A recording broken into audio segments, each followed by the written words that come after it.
We're taking a live look at the Metro Transit Hub in downtown St. Louis. We'll take a look at the new concerns for almost 3,000 St. Louis public school students, including developments from over the weekend that could strand some of the first day of school. What would you want to say to him if the first words he could hear you say? Man, we love you. Ferguson officer Travis Brown is still in a coma this morning, where you can grab lunch today to help his family cover his medical bills. Sunshine, the story of the day, and in fact the entire week. But summer's still here. We have temperatures heating up into the 90s this weekend. This week, we are protesting the Democratic National Convention. The 2024 DNC begins in less than 12 hours. What to expect from the first day in and outside the United Center in Chicago. This is Today in St. Louis, focused on you. We are waking up this morning with a live look at Marquette High School in Chesterfield. Your cheerleaders up early this morning. Look at that, doing all the things for us. Love it, love it, love it. Today, more than 20 local districts start school, including Rockwood, where Marquette is located. I love it. Oh, bright eyed, ready to go. Good morning, everybody. It is Monday, August the 19th. I'm Rennie Knott. And I'm Michelle Lee. Yeah, welcome back, Rennie. It's Thank been you. so great to see you here this morning. Coordinated, too. Oh my gosh, well, I follow your lead always. But, we should mention we are starting with so many schools opening today. Roads will be a lot more congested on your commute as well. But let's get to Anthony because, we want to know, Anthony, what's the weather going to be like? Do they need to grab their raincoats when they go out the door? Oh, no, it's all about sunshine for this week. In fact, no major weather impact. Cool, comfortable mornings, warm, sunny afternoons. We're looking at numbers this morning in the 60s. Highs today will end at 82 degrees. So outdoor recess is a go. Now, there's no major weather happening here in St. Louis. A few showers across southwestern Missouri, but that is it. So as you head out the door, maybe just a light jacket, but this is the good stuff. I mean, this is what it feels like in September for us, and it's still August. 68 at Lambert, 63 in Chesterfield, same in Sullivan, and Alton, you're at 64. So sunshine today. We're up near 80 degrees later on. We'll talk about the rest of the week's forecast, but now let's go over to Paul Cook and track our traffic. Of course, it's going to be a lot more congested in this hour, starting right now. Paul, you got it. Yeah, and the positive thing, Anthony, is you ordered up some good conditions on the roads. Absolutely perfect out there, so that's good. We don't have a rain or anything like that slowing people up. You do have an overturned truck. We're in Illinois here,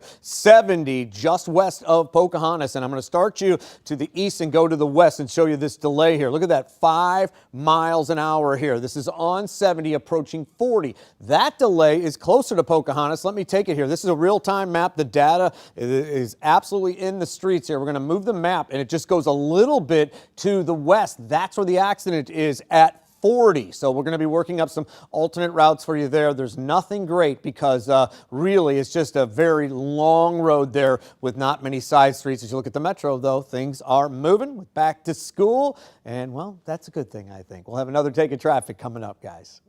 This morning, 2 men are recovering from a shooting in South St. Louis. Shots rang out around 2:30 this morning on Ohio Avenue near the intersection of Jefferson and Park, not far from Lafayette Park. One man was shot in the arm. The other man was shot in the leg. Right now, there is no word on any arrests.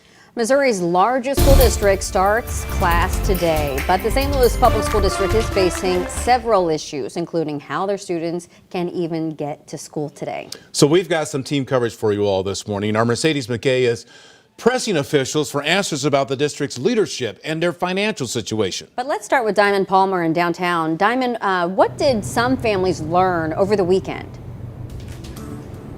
Well, Michelle and Rennie, the bad news is some families learned over the weekend that some 3,000 students won't have a school bus ride to school this week. That's because the district's some 3 contractors actually told the district they were reducing the amount of school buses that they could provide due to bus driver shortages. So those of families affected, the district says, actually received gas cards so families could take their own children to school and pick them up. But the other side of this story is that some parents will have to put their students on public transportation. Now, we're live here in downtown St. Louis at one of the Metro Transit hubs. Students can either catch the bus here or the Metrolink, but also various stops around St. Louis that they can also do that. They're going to be riding the same routes that the general public will be riding. So on your screen, you can see here about 1,446 students will be riding public transit, using public routes, like I said. And Metro Transit says most will be using the buses instead of Metrolink, with the busiest routes being along Grand, Kings Highway, Gravois, Lindell, and Dr. Martin Luther King. Buses will be running about every 12 to 20 minutes. And besides public transportation, about 6,200 students will be riding in private vans, cabs, and personal vehicles. Now, when I spoke to many parents about the private van option, they actually told me a little bit of information. They were telling me that these vans would consolidate stops and pick up children at one of the closest school bus stops that their children would have been riding if they were riding that school bus. But instead, they will be riding in private vans. So because of all of this, Metro Transit said they wanted to give some more information to families and students, so they released a video showing families how to ride public transportation if their students have never done so. The agency says it's also giving parents a free day pass for one day this week to help their students prepare for all of this. Now, of course, a big concern is the safety with public transportation. And so Metro Transit says if your child is riding this option and they have any concern with safety, they can always call the number 314-289-6873. And that number is on the bottom of your screen. However, we want to get right to Mercedes McKay this morning, who has more information about leadership concerns and financial troubles at the district. But she's also going to check in with district spokesperson George Sells. Good morning, Diamond. That's exactly right. We're live outside of Vashon High School right now. I'm joined with George Sells with St. Louis Public School District. Thanks so much for waking up with us this morning, George. Absolutely. First off, just want to ask you, how are y'all feeling heading into the school year? Well, it's one of those things, you never lose, you learn. And we're going to start learning today this transportation system that we've been talking about. Obviously, we had to start from scratch back in March and have built this thing out. And today is the day we get to start seeing it in action. Today is the day we get to start learning about what's working well, the things that we can improve upon, and just going toward that goal of getting a little bit better every day. So that's the focus there. But the biggest focus, it's the first day of school. I mean, for educators, this is like Christmas morning.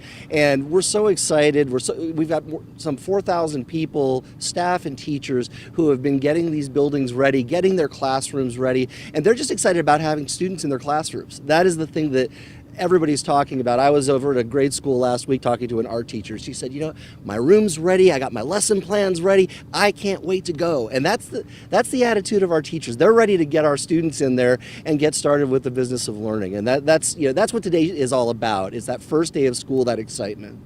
Over the summer, there were some things that popped up: financial instability, some leadership shakeups. We now have a new acting superintendent. What do you want to tell parents? I spoke with some yesterday. There are some worries about where the district is at right now. So tell me what you want to share with parents this morning about all that. Well, it kind of speaks again to all those teachers and staff, those nearly 4,000 teachers and staff. They have been doing what they do every single year to get those classrooms ready, to get the schools ready, to be ready to greet these kids. Open arms. You know, the whole goal is for students to walk in here and the other 61 schools that we have on the first day and be received with warmth and love, and that's going to be there. And all those staff, all those teachers, they're doing what they do every year. This is nothing new. Nothing has changed for them. They're doing the great things that they do to educate kids, and that's why they're here. I mean, these are people who are built a little bit differently. There is a love for what they do, a love for these students that is unmatched, and they're excited to get going. And so what families need to know is that is who they are sending their children to today, are those same teachers, those same staff members that they've been sending them to every year, and who always greet their students with open arms and have their best interests in mind. They want their students to be the best versions of themselves they could be. And today, first day of school, is where we start working on that. Thanks so much, George. And we'll be back in our next half hour to talk more about what's happening here at Vashon High School. That first school bell rings at 7:15. Live in North St. Louis, Mercedes McKay, 5 on your side. This morning, as Ferguson police officer Travis Brown continues to fight for his life in the hospital, the community is coming together to help pay his medical bills. From 11 o'clock until 8 o'clock at night, the Mr. Barbecue restaurant will donate $10 to Brown's for every fried chicken meals sold. There are 2 locations, one in Waterloo and in Columbia, Illinois. And we've got the link to Officer Brown's GoFundMe under the As Seen on TV section of KSTK.com. And in fewer than 4 hours, the man accused of injuring Officer Brown, Elijah Gant, will be in court. Police say Gant is the one who pushed Brown to the ground, causing him to hit his head during a protest in Ferguson on August 9th. Today, Gant has a bond reduction hearing at 10 o'clock this morning, and then his preliminary hearing is set for September 11th. Right now, we do know that he is being held on a $500,000 cash-only bond. In the meantime, 5 on Your Side's new special, Race, Listen, Learn, Live. Voices of Ferguson airs this Thursday. You're going to hear from Ferguson stakeholders and the people who live there 10 years after the death of Michael Brown. Join us on Thursday, August 22nd at 7 p.m. All right, the bus stop forecast this morning is nice and comfortable. We have 60s out the door and sunny skies today. We will have high temperatures near 82 later on. And as we head to break, we're taking a live look at Marquette High School. After the break, Sydney's going to join us as Rockwood students get ready for the first day of school.